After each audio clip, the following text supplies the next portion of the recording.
Hi! Ako si Rizalyn, isang OFW at online coach. Malayo man ako sa pamilya, pero hindi ibig sabihin nun, malayo na rin ako sa pangarap ko. Alam mo ba, may mga panahon talaga na kahit anong sipag natin, wala pa rin nangyayari. Pero na-realize ko na baka hindi naman mali ang pangarap ko. Baka mali lang ang lupa na tinamnan ko. Yung akala mong failure, maybe sign lang yun na may mas tamang lugar para sa'yo.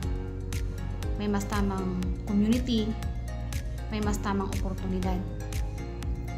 Kaya hindi ako natatakot na sumubok.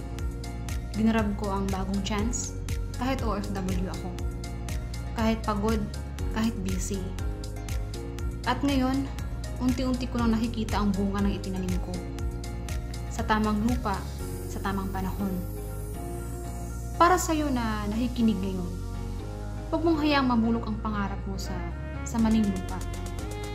Maghanap ka ng tamang lupa at doon ka muling magtanim.